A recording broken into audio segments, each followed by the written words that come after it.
wife will drive by. She's like, "What are you doing?" I'm like, "I'm painting this thing, and I'm getting some VD, but yeah." And she goes, "Getting some VD or some UV." Some VD, vitamin D. Oh, vitamin D. Oh yeah. Man, this is how we're. UV. No, I like. I mean, it's pretty funny. I like how we're starting this pot off already because it's already. You know who that guy? What's that? Who is that guy? What's that Robert De Niro movie where he's the absolute creep? Cape Fear. Cape Fear. Is it Cape Cod or Cape Fear? Cape Fear. And I think it's Cape Fear that was shot in Cape Cod. Man, Bobby De Niro. Bobby. Because we're on first name basis, so I call him Bobby. That is. Yeah. So Bobby De Niro. Interesting. One thing. He's going to be in the shot. He's going to be in the shot. That's fine. So, so I want to welcome you, Max Dancer, and I'm really excited to have you on here. And can you? I've been getting some crap lately from some very high-profile people that say that I do not introduce the guests very well. So I'm going to ask you: is that high profile in Quincy or high profile nationally, just or worldwide? Internationally? International, like I've got. No, I'm kidding. No, I've got some very important people that are close to me that are asking me to officially invite the guests to talk about themselves for a quick synopsis of who they are and what they do. And it's funny that you're on this pod. So we had, we had some people from the LGBTQ community on the first one. Then we had Tanner Freiberg. Then we had Allie Power. And of course, the great and illustrious Max Dancer. Wow. So I've been waiting for a long time to have you on. Wow. So, I like to say, in no particular order do these people come on. But so I know you a certain way. But I do want you to kind of just give like the quick 15, 20-second stuff of how do you keep the lights on? What do you do? Do you have a day job? I do have a day job. Some would consider it in the industry as a 24/7 job. Okay. So I run essentially the commercial real estate side of things for Apple Inc. Realtors in town. Then also, I'm a managing partner for Q3 Mergers and Acquisitions, which those two kind of go hand in hand. So the mergers and acquisitions side, we focus on evaluating and selling businesses for people. Okay. When did you start that up? We started that. We had the discussion last year. My partners in that are Stephen Gramke and Chris Sharing. Good dudes. Chris Sharing has the most experience and the biggest brain out of all of us, and the most M&A experience. That's what the cool kids call it. Okay. And so the reason why it happened was during COVID, and real estate on the residential side, it's not necessarily private. Commercial real estate can be. Not so much, whether it may be a tenant leaving or not, people not wanting to know that tenant's leaving, so it's private. And a lot of the realtor side of things, you gotta keep it pretty closed doors, unless you're talking to the people that are interested in the property. And so during COVID, we probably got asked about, I would say 5 or 6 times if we could sell the business with the real estate. And in the great state of Illinois in which we live in, they have certain laws where you can't do that. You can, but you can't. They call it the 50-50 rule, and that's why you can or you can't. So essentially what that means is, my best example is, say you got Muddy River News. They are not a real estate heavy business. Their business is in the room, online, on the platform. That's how they make their money. So that is going to be heavily skewed one way compared to the real estate side. And essentially, basically that law says, hey, the business has to be worth what the real estate is for a real estate broker to sell it legally. Right. Because then you run into and I get why they do it, because you can run into some liability issues there, insurance, all that type of stuff. So you have to get registered as a business broker in the state of Illinois. It's not a hard, thing to do, but it's also important that you don't want to represent yourself that you're doing something that you don't know what you're doing. And So- that's why we brought Chris in. Well, Chris Sharing, he does a lot of really good work for a lot of people. He's also one of, I'm proud to say, one of my attorneys for whenever I'm building an LLC. He's pretty awesome. He's a great guy. And he when I don't return documents fast enough, he doesn't yell at me. Ironically, so I can't say enough about Chris Sharing. He's just a good man. Yep. And super smart. And when you say the biggest brain, so yeah. And kind of soul. So this is like the second time I brought up Steve Gramke's name in a pod. I'm glad we're doing it again. But first of all, we're drinking Pacifico. Thank you. So they're cheers. I'm gonna take a Cheers. big chug of this thing. Uh-oh. I knocked the microphone. So I where did does that. Pacifico, where are they in the What rankings compared to Modelo right now? Oh, I'll tell you right. Oh, I don't know. Oh, Modelo's kicking Bud Light's butt. Modelo is the number one seller right now over Bud Light. Is Modelo solely owned? I don't know. Is it just Modelo? I don't know. Because I'm like, this Do is you my like it? This is my real estate. I do. Okay. This is my real estate brain. What I'm picturing, and I've been watching a lot of Suits lately. Yeah. I mean, it's, top 10 on Netflix. Binged it a little bit, But, Suits, yeah. So I'm imagining like Anheuser-Busch's office. Massive. Corporate. Just crazy. Then I'm thinking of like, what does Modelo's office look like? And what did it look like the day that they went number one? Oh, they threw the biggest party. Because I would have to assume that Anheuser-Busch is the biggest beer company in the world. Man, we gotta. You know what we need? We need a fact checker to like real time What's the Joe Rogan talk guy's about name? the Jamie. Jamie. Yeah, is that Oh, right? there we go. Please tell us. Real Thank quick. you. Yeah, please let's do this. Modelo, ironically, for all the people who believe they are screwing Bud Light by drinking Modelo, Modelo is owned by a company called InBev. InBev is the company that owns Anheuser-Busch. That solves the problem. So, all you people are like, hey, I'm not drinking Bud Light because they put that guy in the can. You're still giving them your money. And that Yeah, just it's true. completely ruined my imagination That's why I'm here. of that. Well, there you go. smaller Thanks, Bob. office. Back to regular program. Bob, we will call you right back in about 5 more minutes when we didn't when we Like I was answered your question. imagining that scene like in Wall Street where he's like, I'm not gonna cuss, where he's like, I'm never leaving. And they're just going crazy.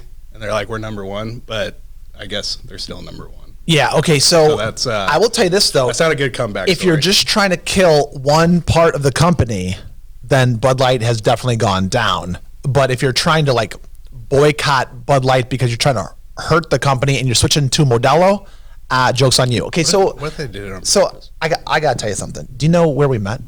Do you know how and where we met? I remember. I will just. I feel like we had a lot of first meetings, but I would assume either A, it was the gym. It was the gym. Okay. Then Okay, the you B helped was me. going to be What's B? your outdoor festival. Oh, EOW. Yeah. Oh, Actually, well, wait. Hold like- on a second. I know. No, what no. you're gonna Tell me. say. Tell me. So tell me. actually, my wife Katie, she went to your very first Yes. EOW, which I believe was at your parents' house. Correct. On Jersey, right? Or Close on- enough. Yeah. 8. Yes. The corner house. Yes. Wow. I don't want to disclose the exact location in case there's How some. old were you guys then? How old? It was 2012. It was 11 years ago. So you were legal. I'm 46. Was my wife? I don't Under? know. Oh yeah, I'm sure she was 21. Good. Right? You're talking about like, yeah. Well, hold on a second. You're gonna get me in trouble. Yeah. A couple things. So my wife, Well, that was Rachel. off the record party. that was off. We're gonna have to edit all this out. No, that party was on December 21st, 2012, which was the last day of the Mayan calendar as we That's know right. it. And the Mayan calendar, it's the end of the world, right? Correct. But the Mayan calendar is circular, so there's no beginning and no end. But it's like it's either a 13,000 year change or a 26,000 year. You remember in the 70s? Well, you weren't. You know what I mean? There's a song Do you think the Mayans were disappointed about what? that the world didn't end? No, because they don't see the world, they don't see the calendar as linear. They look at it as cyclical. There is no end. So essentially there's a song, and Bob, the Age of Aquarius that was in the 70s. Yeah. Bob's like our Jamie. He can fact check and stuff. But is he fact checking? I don't tell Bob what to do. Well, I do know Age of Aquarius was sung by the Fifth Dimension, but I didn't have to look that up. Right. Okay. So the whole idea of the song Age of Aquarius. Okay, what it is we are moving into the Age of Aquarius, and on that day when your wife showed up at like 2:00 in the morning, that day, that night, that morning, my parents' house was lit. EOW, we had 500 people there. We had. How'd you guys get by with that? Why did my mom and dad say that's okay? Did anybody stop by to, you know? So since you're. What are you guys doing over here? Like who? Like the cops? Neighbors? Anything? They're all invited. They're all there. So basically, you had a giant block party. Giant block party, and we invited 125 people, and 500 people came. Which, by the way, EOW is Saturday, September 16th in Ewing at Firefly Landing. Anyway, I want to talk about the very first time that you and I met. We met at the old Rocky Gym. Yeah. So the auto shop. The auto shop. So the gym on 12th Street, I call that the Ivan Drago gym, and the one on 8th and Washington-ish. Yeah. That one was bike shop. So that gym. So I'm talking about Q-Town CrossFit, and you showed me how to sumo deadlift. Oh boy, I was doing it wrong. My feet weren't wide enough, and you said it's sumo deadlift. I go, I don't get it. You showed me. You showed me what was up. You were super nice. It's big. You're big, huge dude. Well, that was probably right when I got out of college. Well, you were really nice to. I had no idea who you were. But you were showing me how to do it. That's cool. And you were being really cool about it. And to this day, whenever I sumo deadlift, you think about me. I do. Yeah. It's very nice. So the next thing I want to talk about is over the past summer, this summer, there's something in the dancer blood that screams greatness. I'm being dead serious. I'm not saying this because to me. I'm telling you what I think. Well, I appreciate that. No, listen, I would tell you this face to face. Now I'm doing it, on a pod. But so your mother, Kathy. Mm-hmm. So a couple things. Same. Unbelievable. Yeah. High level person. Yes. She's babysat my children. Do you know this? I remember this. So Okay. back when like my mom did the daycare stuff. Yes. Okay. And I got the name somehow that it's possible that Kathy Dancer, she's very busy, doesn't have all the time in the world, but she's probably not going to babysit your kids. You can't call her out of the blue to do that. She likes perfect children. She took care of, she is so amazing. So segueing to this past summer where 6th Street had some kind of event, I think it was Q-Fest, but it got rained out because Blacktop South was going to be on the main stage on 6th Street. Because the Q-Fest, and now it's called the Nap-Eyed Street Dance for the district. It was the one that got rained out. It was like this huge thing on 6th Street. And your mom was there. And she walks up to me, and we just start talking. And I gave her like a kind of a crummy tour of the Oh yeah, of the yeah. She was telling me this. She was? She was. You showed her your space. I did show her my space, but I didn't get a chance to show her everything. Right. I didn't really give her. I mean, it was not even the nickel tour. It was like the penny tour because I couldn't exactly get into what the you're talking apartments about. because I don't do that. Yeah. As a landlord, I have to ask permission because when tenants are paying rent, it doesn't matter if you own the building. You have to ask permission. You can't go to people's places. I really wanted to though, because it's Kathy Dancer. And I've got this opportunity to. I was trying to impress her, but I was talking about you, impressed. and I was talking about your brother. And I was talking about just the dancers and like how you guys just do amazing things. And your family you do amazing things all the time. And you and I get into these groups Yes. occasionally where we have, I don't want to say too much about it, but Google Pain Shown. And so, I mean, Shout out. Shout out to Pain Shown. But whenever you're around, you elevate the situation. And recently your family did another amazing thing, like an international, world renowned kind of an accomplishment like this past weekend. And I just think that you guys just do a lot of great stuff. So So your brother's wife, your wife, you have how many kids? Children that I have? Children that you have. I have 2 battle axes. One's name is Bodie, and we have a sweet girl named Pax with a P. Okay. She's Bodie not a and Max Pax. Jr. Bodie and Pax. Then Sam and Jenny have Star, who's 2 months older than Bodie, and we live right next door to each other. Jeez. See, this is what I'm talking about. We got a family compound. What's that like, living that close to family? It's very helpful. So actually, we live in the house that we grew up in, not too far from your parents' house. Yeah. We essentially rented it from my mom to make sure that the feeling was mutual with my wife, or we were going to go find a new house. And this was right around the time we got married.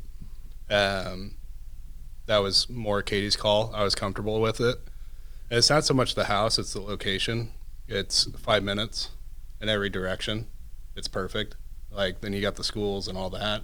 And I had a great time there growing up, and a lot of still the same neighbors. So that's You grew up in that house? I did. I mean, I drive past that house every day because I take Main Street and without disclosing everyone's locations, I cut through there. And you grew up there? That wasn't How old our were you? first house. So we moved. You'd have to ask my mom this. I mean, obviously, I went to kindergarten here and all that, preschool. So we probably moved here pretty young. At that time, I believe we were over at Excelsior Springs, Missouri. My father was working for Ford Motor Companies. He, at that time, what I remember, he went around to dealerships and basically picked them up. So Ford would send him around to basically pick up business at any of the Ford dealerships. That's what his job was. My mom, I don't think I've ever told you this.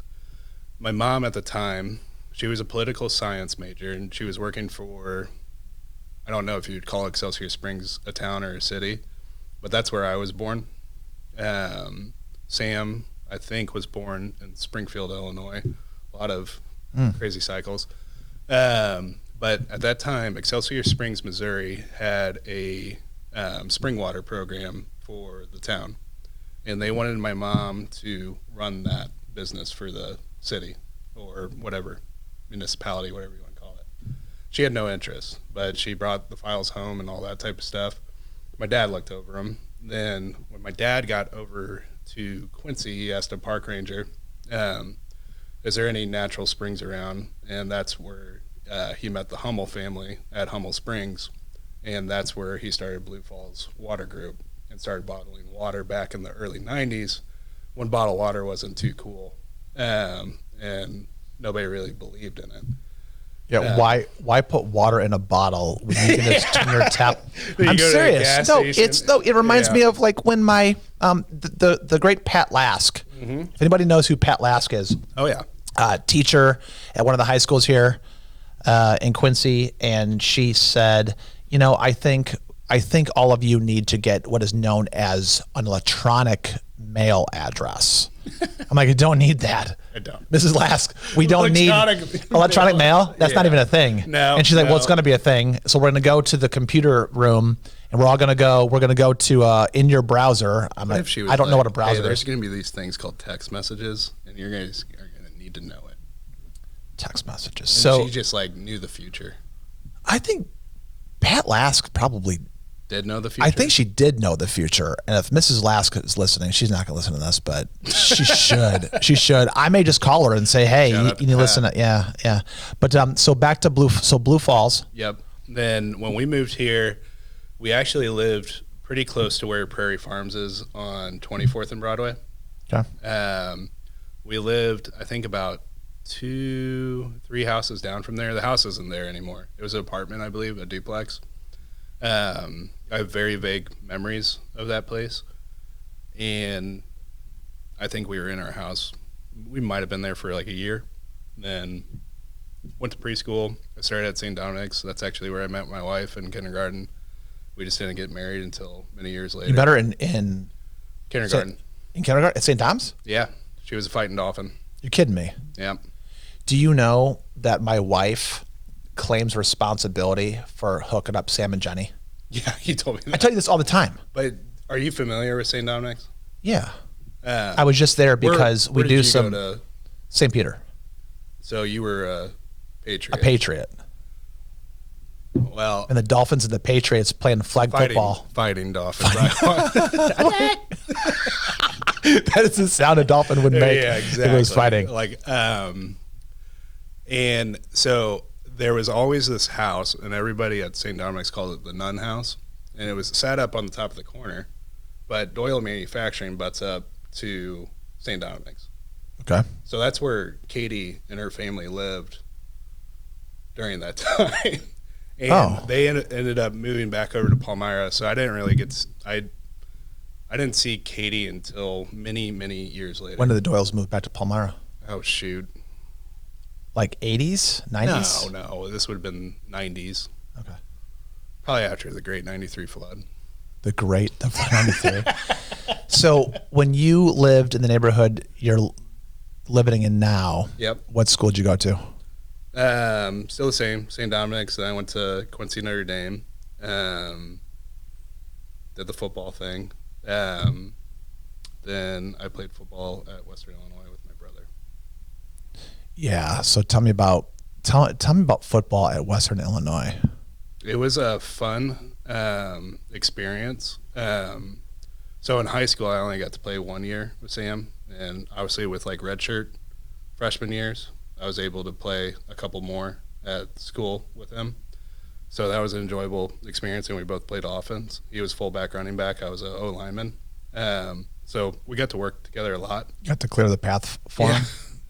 There was actually a funny story. I don't know if Sam remembers this, but Sam's the fittest on earth, by the way. My brother I just wanna throw that out is there. legally blind, and he found out in college. And kind of one of the ways I found out, so I played center, and you had to call out the Mike and Sam linebacker. And we ran the ball a lot back when I first started at Western. We had a great running back named Herb Donaldson. I think he still holds the rushing record, maybe at Western. He probably should be getting inducted in the Hall of Fame, if not probably this year, I would hope, if he hasn't already.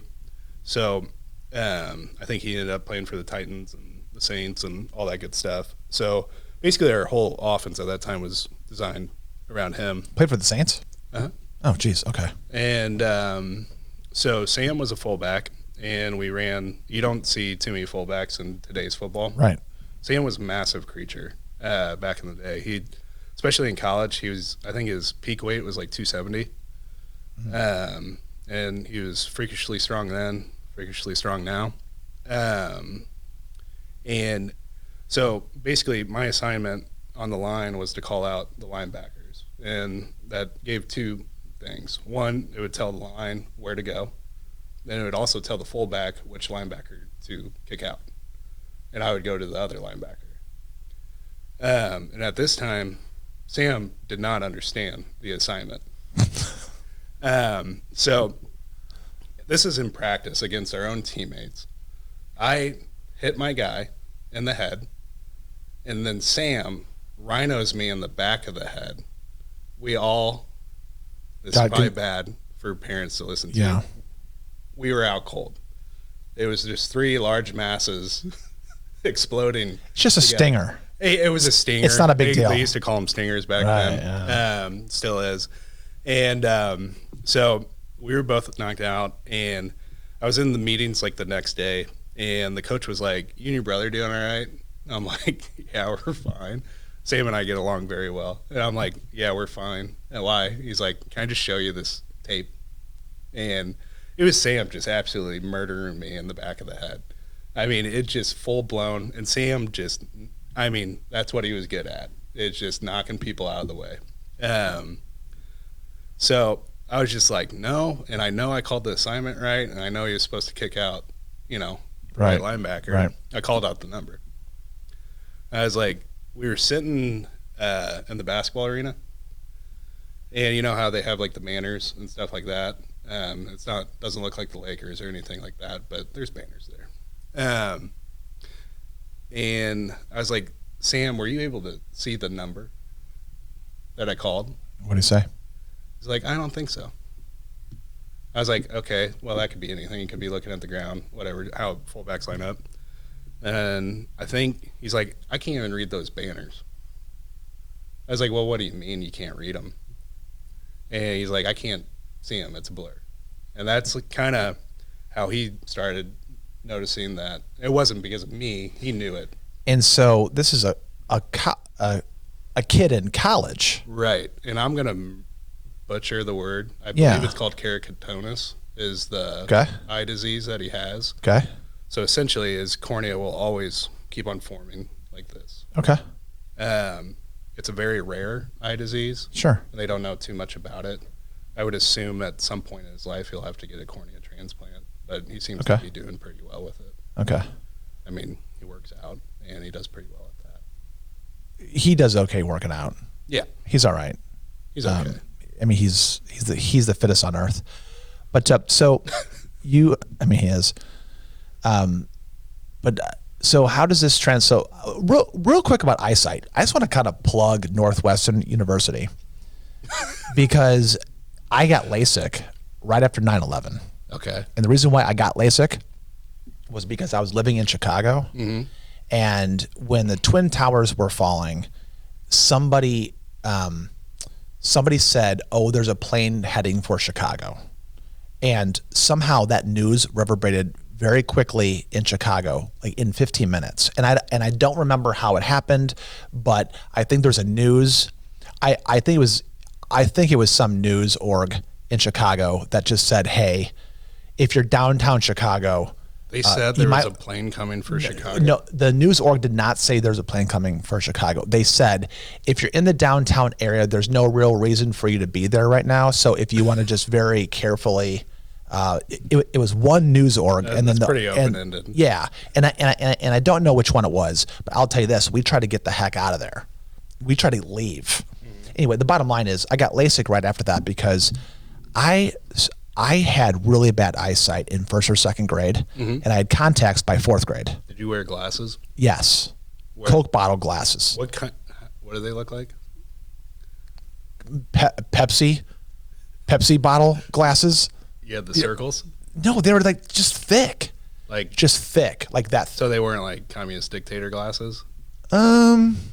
You know, when you're 9 years old, people give you a pass if you I'm sure look there like a wasn't commie. many options back then. When No, you were no, and then when I went to contacts and I had gas permeables, like the real hard ones, where the only way to get them out of your eye was to pull your eye back and blink. That's Oh my that's the gosh. only way you can get them out. So I was wearing these contacts as a fourth grader, and talk about being legally blind. Yeah. Talk about Sammy being legally blind. I was legally blind, and then I didn't get my vision corrected until I was 22 years old. Mm-hmm. It was February of 22. It's been 21 years since I got LASIK, and I'm still seeing pretty darn well. How does LASIK work? Do you have to LASIK, get speaking it? of corneas, so here's what they do. When you walk in, we don't even need to I'm go going to there. scare the crap out of you. No, I hate No, it. you're going to hate this conversation. So what they do is you walk into the room and they ask you to look up at a shelf and pick out a stuffed animal. Do you know why? Because you're going to rip the head off that friggin' thing. So you're no. holding on to a stuffed animal? During LASIK, you need to hold on to something. Sounds like you were getting a lobotomy. Well, it sounded like all kinds of bad stuff was going to happen to me. They go in there and they give you a Valium. This is what they did in 2002. This is what they did. I walk in. They tell me to pick a stuffed animal off Do you the side of the wall. remember how many years they've been doing this? Like, was this like a new surgery back then? Yes, and the guy who did the surgery is Rosenberg or Rosenbaum, and he invented the Visix 5 laser. I was at Northwestern University. This is like one of the best guys. I was in the record books, medical record books, for having the worst vision with an astigmatism being corrected by LASIK. So I don't know what Bob, can you please look that up? Hey Jamie, pull that up. It sounds like Can you pull up the Bob said medical yes. journals from Bob said I'm 2001? Yeah, it sounds all right. So I don't know what LASIK stands for. I know what laser stands for. Did you know laser is an acronym? No. It stands for late light amplification by a stimulated emission of radiation. That's laser. Anyway, follow me for more stupid analogies. or yeah. So I go in there, they give me a Valium, I grab a stuffed animal off the wall, and what they do is they cut the cornea and they lift the cornea back, and you can see it. You're awake. They jam these ocular eyepieces in your eye. Fantastic. Have you ever seen A Clockwork Orange? Too many times. That's what it's like. Too many times. Except they don't make you watch bad stuff that gives you nightmares. It's a movie you should only watch once or maybe half of. You should, yeah. I mean, you shouldn't watch it until you're like 30 years old. What's his name? Stanley Kubrick. Kubrick. Yeah. By the way, my favorite movie of all time is Eyes Wide Shut. So there's a lot of irony in there. Of course it is, you pervert. Of course it is. Yeah. It's like, Bob, you ever see Eyes Wide Shut? Yes. Anyway, we could talk about that on our next pod. Sounds like you guys need to do movie reviews. So movie reviews. Oh, we can do that. Yeah. Got to bring back Allie Power for that. So I had really, really bad eyesight. So do you know what is considered bad eyesight? I mean, so you've got like, I think I'm like negative. I was negative 13, maybe negative. The questions that I like to talk about is like, or from a scale of 1 to 10, where would you put Quincy in terms of raising a family? I think it's pretty high. I mean, just like any town or any city that you go to, you're going to have your pros and cons. If you could change one thing about Quincy, what would it be? That's a really hard question. That is a really hard question. I mean, everybody got their target. I'm going to pull up. Did that open? I saw Philip Smith posted on Facebook today. Phil Smith? Phil Smith with son of Phil Donna Smith and Brian? Yeah. He's a great guy. He's a great guy. He just said Target is open with a bunch of excitement. Do you have it? I'm reading the questions you gave me earlier. I mean they're really good, but I'm going to leave them there for a minute. I could tell you the story about the second question, but it's kind of funny. Well, okay, tell me. Okay, so hold on a second. Anyways, so anyway, yeah, man, we should skip that. What do I think Quincy needs? I mean, obviously, I think there's a lot of talk about like the riverfront development, and I know there's naysayers, non-naysayers, and the thing is, like I was going up to Madison this past week to watch Sammy at the CrossFit Games, and it is crazy to me. I swear, every time I go to Iowa, it is just like new. Yes. And I drove through Cedar Rapids. I knew Cedar Rapids somewhat because when I worked for Quincy Recycle in town, they had a plant there. So I went up there a few times. But I went through Dubuque, then off to Madison. But you could just tell it's new. And I don't know if that's a population thing. But I think Iowa, as far as new development, is doing very well. I think they've done really well with their just their river cities or the quad cities or whatever it may be. Yeah. So there's got to be some type of give. And right now, you look over at Hannibal and what they've done in the last 5 years, and I don't think there's no reason why we can't do that here. And yeah, Hannibal's got the history, the Mark Twain history that they can always play on. But there's no reason why that shouldn't be here. And, you know, if the gambling boat came here, however long ago was that, Bob? 25 years, 20 years? More? Actually, I think my Aunt Amy worked on that. She did. You know, if the gambling boat was here, I think it would be a different story. And I'm not like a proponent for like, let's get some serious amount of gambling in.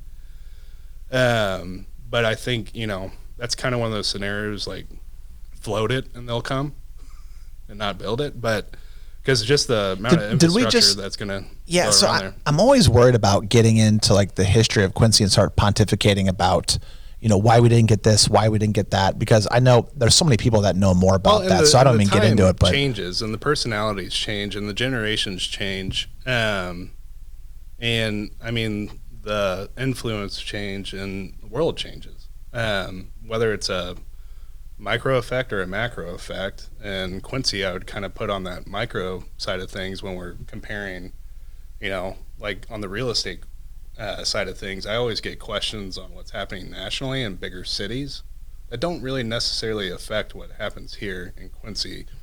And I think we can like go back and look. I know people struggled during like the 08, 09 recession, but in the most part, I think like on average, Quincy probably did really well because of the support of all the great businesses that we have around here. It's a huge manufacturing town. Obviously the hospital has grown since then. We have a lot of good employment here in town. And still the cost of living, I would say, is pretty cheap. Obviously, you throw COVID inflation in there, and it's not so cheap. And that's more of like a macro play coming down on us. But there needs to be something more. And I think during COVID, we had a lot of inspiration too. Probably a lot of parents sitting at home. And now that I have kids, I had 2 COVID babies. So that was fun. Wait, how did you label them? COVID babies? COVID babies. That sounds that sounds terrible. But it's part of it. They were born during COVID. They were born during COVID, and COVID's over now. And I'm not gonna give them the C word. I'm just gonna tell them it was an ugly pandemic. It was it was like it was bad. Or you can tell you survived, and survived. We kept you alive. Yeah, and so did a lot of other people. Right. Yeah. Or you can tell them it wasn't really a big deal, but our reactions to it were terrible. They just made us stay at home for a while. Yeah, it's awful. So actually, you should say, you should learn from this. So, but anyways, besides the point, like, I think you're seeing like a lot of cool inspiration coming from that. One, you got like the trampoline park that's going in, and that's kind of shifting down here. The hype of the Quincy Children's Museum. So those type of things are solving essentially a problem that parents may have that are around here, and that's more activities for your kids to do. Yeah. And that's super exciting. Because summer, obviously you can figure out, but I think what a lot of people figured out during COVID is, man, we were bored during winter. And, I get that we're not too far from St. Louis and all that type of stuff to where you can probably go and do those things. And I know there's probably a bunch of parents out there that are involved in club sports now, and that's probably another thing that I would, and this is not just me, it's more of a community thing. I would like to see that side of the things, even though I don't really like club sports in general. You don't like club sports? I don't. You prefer to see rec ball? Not rec ball, but I don't. What do you like to see? Because we've got rec ball and club. Like, what could be? There's more the interpersonal, like, communication skills, I would say. Okay. That I think are kind of getting lost. When you're throwing and not to say that there's not bonds and friendships being made through club sports, I'm sure there is. I'm sure a lot of the kids are local or they're blending with some other communities and things like that, which is super awesome. But the one thing that I don't like about it is, one, it's separating from the core team of whatever their school is and the bonds that maybe they can gather with their schools in town. Oh, interesting. So when you did you play for the Fighting Dolphins? I did play for the Fighting Dolphins. And did you have in a CYO capacity? We had CYO. So CYO is Catholic Youth Organization. YMCA, did them all. So I remember when I played for the Patriots at St. Peter, I remember when we played baseball, all my classmates, we played baseball. And then during class, we would look at each other in the room and we'd be like, Frankie, you really shouldn't be batting third. You really should be batting like eighth. And maybe even ninth. Frankie, get the bats. Get the bat, yeah. Also, hey, so with the whole... But I just think we have the access. Do you think club sports are too commercialized in terms of... I think it's getting to that point. I mean, obviously with the drop down of NCAA and kids being paid now, to me that's not to say that they don't deserve it. I've always thought that somehow, some way, especially at these bigger schools, the kids deserve some of the money wherever these schools are making money off, the star quarterback, the star running back, the star wide receiver. But so I'm not against what you're saying at all. I mean, this is not a pushback. It's not a pushback. And there's no, I don't have an answer for it. Because I think it's already set off and sailed, it's going places. But what's going to be, what's the vision in 10 years for club sports? How big's it going to be? And are we going to start paying little kids? And it's super expensive to do. Right. And it's exclusionary. Yep. So does the YMCA here in Quincy still have football? Gosh, I would hope so. I don't know the answer for that, but I do know, say, QHS and QND, they have Little Raiders, and I'm sure it's Little Devils on the other side. Okay. And I know they're playing more in that school environment, which I appreciate. The one thing I'd probably just absolutely lose my lid on is if football became a club sport, because I just absolutely think that's just dangerous and stupid. Okay, interesting. So contact football. If they want to go do 7-on-7, great. Okay. I'm sure a lot of kids are getting recruited these days. But back when I played, colleges would be able to hold these massive camps with other coaches. I don't think that's the rule anymore. I think that changed up. I think after my senior year in high school. So basically, this was back when Jack Cornell and I played together. We would go to the Florida Gators O-lineman camp, and the reason why we would go there is because of the access to all the coaches. Is Jack above you or below you? And Jack was a year older than me. You're older? Okay. Yep. So, and we did that. I mean, you would have 30 different colleges coaching you there throughout the weekend, and back then that's kind of how you got recruited. Then you would go to Helmke's, computer science room and burn some DVDs and make some mixtapes, and Coach Cannell would basically give you the yellow pages of all the colleges, and you just start sending them to the recruiting departments. Wow. Now you can just post it on social media and you can be found. So obviously the tides have changed and things are growing and things are getting better, for good or worse. But club sport, more activities for kids is what I think, if there's one thing that Quincy lacks, and I know people are going to come out, well, we have this and we have that, and I completely agree. And you also have to weigh too, we don't have 300,000 people here, so you can't have all these things and for this, a bunch of businesses to be successful at it. Okay, so assuming that we both agree that women, so this comment is going to sound controversial, but by the way, I'm an idiot for not getting us both another Pacifico. I should have done that. I wonder if no, sir, that was not a cue. That was man. God, I love this guy. He just comes in oh, they give it to Max. I'll take some kind of weird fruity Leinenkugel crap. Okay. That is going to blow my mind when my taste buds get to it. Man, we're gonna have to. I didn't get to watch. Well, I wanted to get a gist of how you were doing this. Thank you so much. Because you basically told me that there was no script. Thank you, Bob. Then oh my gosh, it's really good. I only got as far with Allie Power. Basically, I just saw her bringing out a fifth of Patron out of a cooler. And then you were out? Well, then I was that's when I texted you, I'll be here in 5. Oh, really? Yeah. Dude, if I thought all it needed to do was bring booze, butter me we out. would, yeah.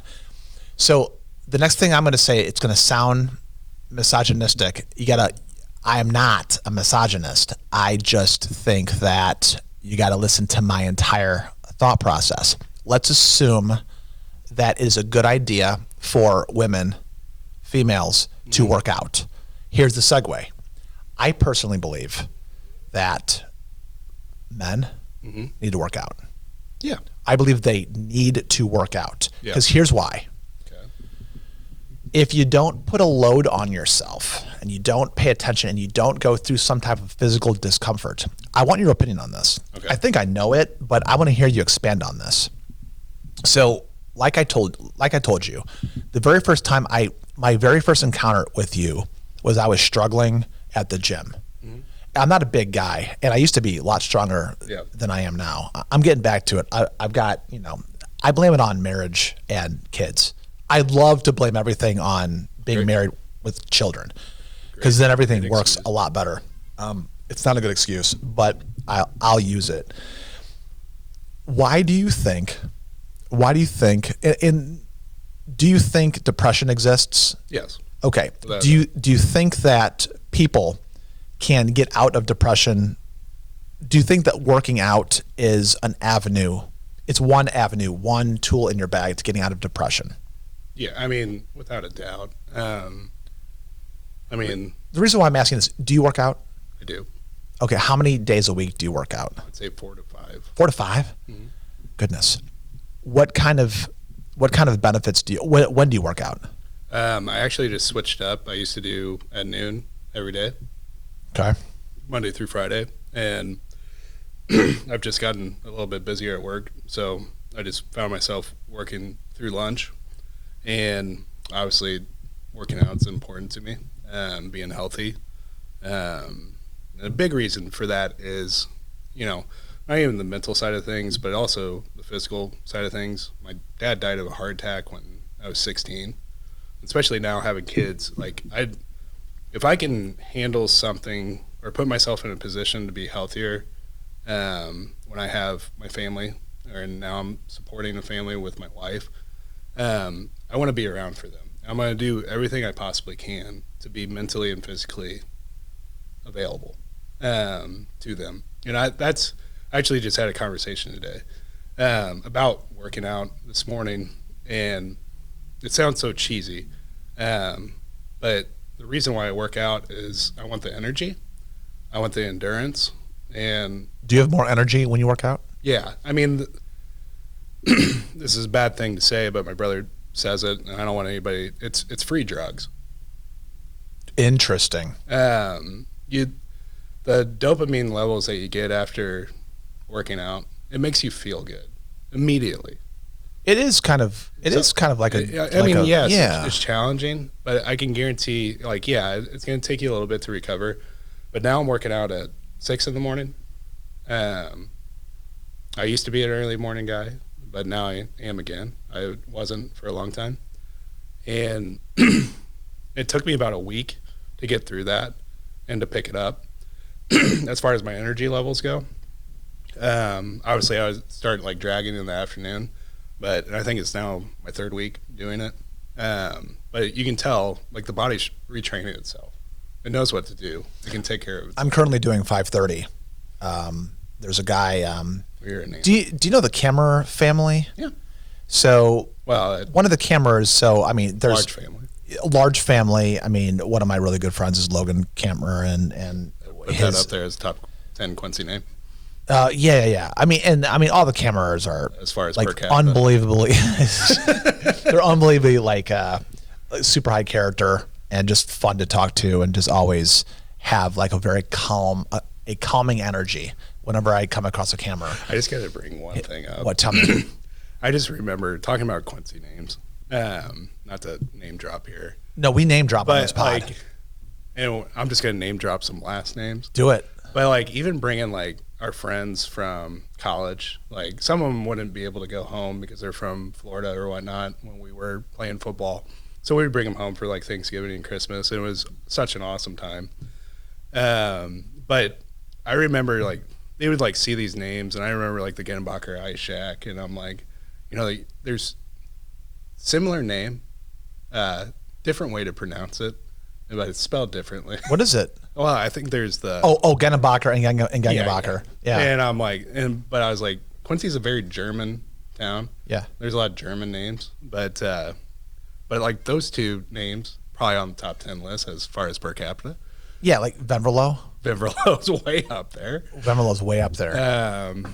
Yeah. So we got a lot of strong names, and we got a lot of strong tradition. The guy who's training me right now is trying to get me in shape so I can go to the 6 a.m. class at Q-Town. Yeah. So I mean, and I'm a name drop. Keaton Kammer. Keaton's a heck of a guy. Do you know Keaton? Yeah. Shout out to Keaton Kammer. Yeah, we actually grew up playing baseball. Then his wife's Shelby. yes, her sister lives across the street from us. Oh, really? Yeah. Okay. Well, yeah. So he's training me right now to get me ready because if I go into Q-Town in the state I've been in, Yeah. there's going to be problems. I'm going to embarrass myself. Tyranny Craig's going to laugh at me. It's going to be a complete Craig's disaster. never I mean, your wife's mother's going to laugh at me. Robin, she's awesome. Like all of these people, I cannot, and they're not going to laugh at me. They're going to be super cool and be supportive. And that's the truth of that whole community. But the reason why I'm asking this is because a lot of the conversations that you and I have are, I mean, we can get super deep and we can get like deep into it. Do you think that the reason why I'm asking about like, you know, should men work out? Yeah. And I preface by women should too. Right. But I'm talking about men for a should. second. Everybody should. But what do you see happening right now with, this is going to probably be about my last question, then we'll wrap up and then we'll take a couple months off and we'll do it again. Sure. But by the way, we're almost done here. It's been good, right? Yeah, it's good. easy. It's easy. Piece of an cake. easy peasy. It's easy. No script. You're super good. So I think, what do you see on the horizon for humans? Do you think we're going to get into the AI? Is the AI going to be dangerous? Are we going to have are the electric cars going to be a bust? Are they going to? We got battery problems. I'm trying to get solar on my house right now, but when the grid shuts off, so does my solar. And I found this out as I'm signing. I'm like, oh, I'm signing like the form where are we going? It's either we're going back to older times. I mean, to me, you better have a hunter. Do you really think that? So everybody has always talked about. I think we're gonna like. People ask me too. Like, I don't know where. You know, you used to get the job interview question, where you see yourself in 5 years. Now, I think that question now is almost completely irrelevant. Because how fast things are moving, and now AI's in the situation. I don't know. And I don't think anybody in this room knows enough about it to be, say, a professional in AI. Bob probably does, but does. that's beside the, because you can't ask him a question that he doesn't have an answer for. But okay. But you know, I don't know where it's going to be in 10 years. Like, I always get the question of like, hey, are you going to send your kids to public school or private school? I'm like, I don't know if there'll be high school in 10 years. Oh my gosh. I don't know if there'll be college in that 15 years. Okay, right now, if your kids, if Bodie and Pax, which, geez, of course. I mean, of course, the dancers pick. I think all the best names. I think if we have another pandemic, like, it would not shock me if parents will move back to like a one-room schoolhouse, like type of situation where they just collect with 5 or 10 families and say, hey, we're going to tutor our kids. We're just going to do homeschool. You know what's so crazy? We bought some property out in Missouri. And that might sound outlandish, but like, once again, I don't know. But hashtag throw a hunter in your friend group. It's yes, somebody, and then people who understand the nature of co-ops. But I think that we bought some property out in Missouri, mostly because we bought it during COVID, and we did it because we didn't feel good. And I'm also coming off fresh of just watching, what is it, Oppenheimer? Did you watch a movie? Yeah, I went with my mom and grandma. You did? Yeah. Whoa, interesting crowd. A very interesting crowd. Wait. Not great for the naughty scenes. It's not too bad. Not good. What? Not a good mix to be with. You don't want to be sitting right next to your grandma and next to your mom. Oh, because that actress did a full front, not a full frontal, but definitely. Oh yeah. Oh, there's 15 seconds of like, whoa, baby. In there, if you know what I'm saying. Yeah, there are two to be exact. But like even that movie, and it's crazy how long ago that was, and what they're able to develop, and to think where we're at now, it's just nuts to me. That's a good movie. I think. Oppenheimer, is it Oppenheimer or Oppenheimer? Bob. See, Oppenheimer. Bob and Op. Yeah, so 3-hour movie. I asked, so real quick, I asked people from our elite roundtable, and then I asked, or mastermind, if you want to call it a mastermind, I'm not going to say who's in it, even though I really want to. I want to tell people all the time who's in that mastermind, but I won't say it. We're going to almost four years strong in that thing. Well, I'm the newest member. You're the best addition. I'm the runt. You're the only addition. Yeah. There's only one person that You guys are the OG group. that the great Wizard of Oz, Payne Schoen. If Payne Schoen ever calls you and says do you want to be part of the mastermind, you just say yes. That's the very number one. Skilled at putting the right people in a room together. Yeah, he's highly skilled. And he's got such a cool story. And it's just like one of those things. So we got to do like Adams County CEO together, which I think is a phenomenal program. I'm still waiting for my invite, but my Facebook posts are a disaster. I don't think those are qualifications. They read through your social media. Well, it better. So funny though too. Like anytime I get a Facebook memory, I'm immediately deleting it every time I see it. Just because I'm like, it was like 10, 15 years ago max, and I'm like, get that out of my quick. face. What I was going to say was I went to go see Oppenheimer, and I called some mastermind friends, and then I mass texted my poker group. You know everybody in my poker group, I'm sure. I'm not going to say who it was. But and then I there's like 3 or 4 tiers of social circles, or probably like you and I know a lot of people, but I've got multiple. You got a lot of round tables. Not one person wanted to go on this random Saturday night. If you would have texted me, I would have been like, come to the matinee with my grandma. I would have done that.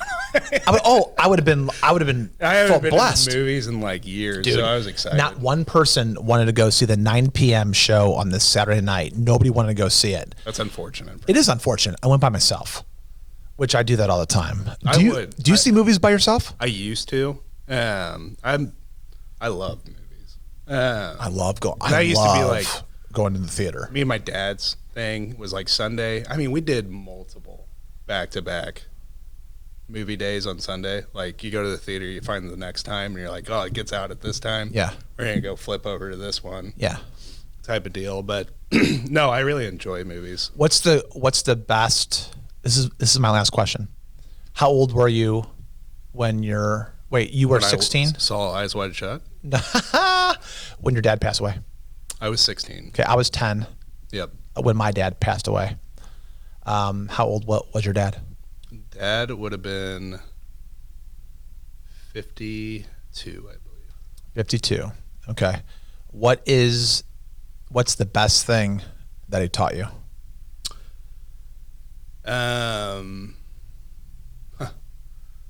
I mean, is it? There's two things that are profound to me.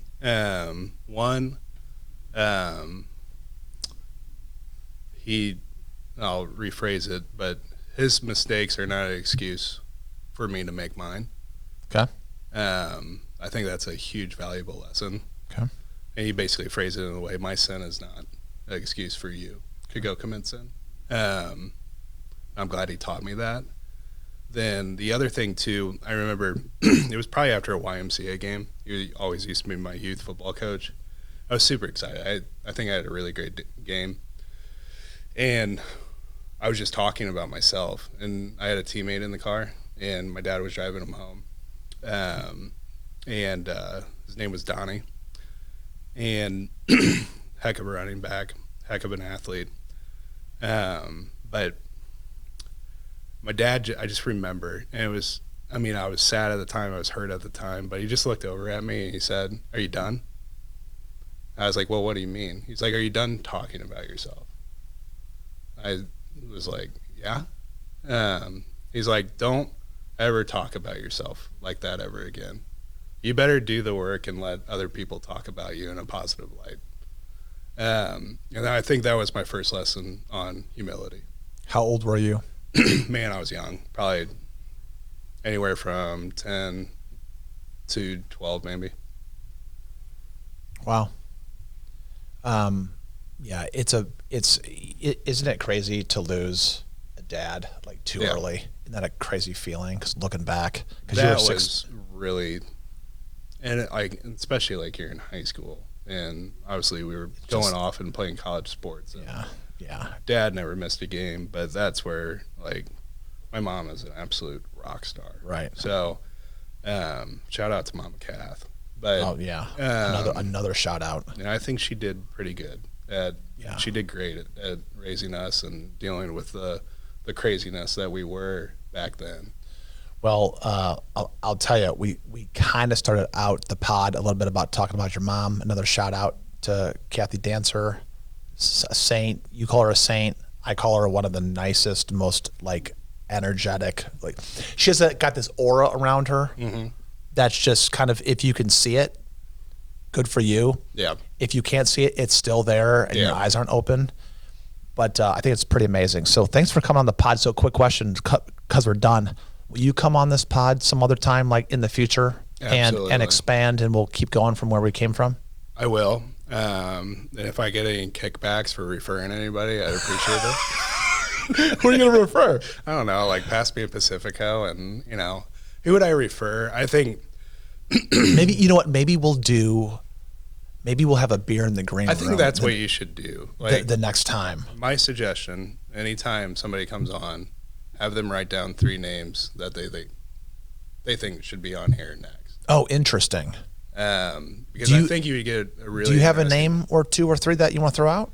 Man, I think Payne Schoen has got a great story, and I think his story is special because there's so many kids out there that go to college and do a major, and we all know that the majority of people don't do their major in the work that they do today. Payne has a really good journey about where he's at today, and like he truly found like his gift and his love. It's what he was put on earth. Yeah, for sure. To do. And I think that's a really cool story. And I think a lot of like younger people, I don't know what your audience is like, if they're 80 years old or if they're 30 years old. From what I can glean, it runs the gamut of I think that there's diversity. a lot of people out there right now that are discovering themselves. But, and that journey can be short and that journey can be long. Payne's probably been a rock star in everything that he's done. But actually being able to find something that that's your gift is pretty special. So Payne is on the. So I got to find you a new one.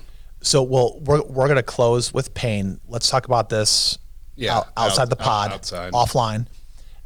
But Payne, one thing about, and you'll like this joke, my greatest thing about having Payne on is I get to ask the questions. That is because he. But the thing he's going to do to you, and he'll wrap you just around his finger, is the fact that you think you'll come into the podcast asking the questions, and at the end you'll be answering all. I'll be answering all the questions, and then all of a sudden I'm going to feel better about myself, and I'm going to want to leave the pod and go kick butt and go tackle life because I just got finished being in front of Payne Schoen. Yeah. But I'm going to try really hard. I might do in the green room. I'm going to be like, hey, listen, I know you're going to try to make this about me. I'm trying to make it about you. What are you doing? Like, let me do my job. He's too humble for that. He's too humble. He doesn't want to. He doesn't want to talk about himself. He can, and he can like say the most amazing things. That's why. But Payne almost needs to hire you so you can talk about. Like, oh my gosh, you need to like introduce him to people. Yeah, I do. But no, it's been a blessing, and obviously you're a beloved friend. So yeah, just happy that you had me on here. Thanks for coming on. Talking about some randomness that we always do. Yeah, random. But I mean, what's so funny is like the next time that we do this, I mean, we're gonna next week when I see you, we're gonna do it all over again, like just in the parking lot or somewhere. But next time you come on, we'll just keep on going, go from there. Hey, thanks so much for coming on. I appreciate it, Frankie. Love you, man. Bob, thank you for backing us up. Bob, thank you for everything. For our fact checks. And that is it. Thank you. See you.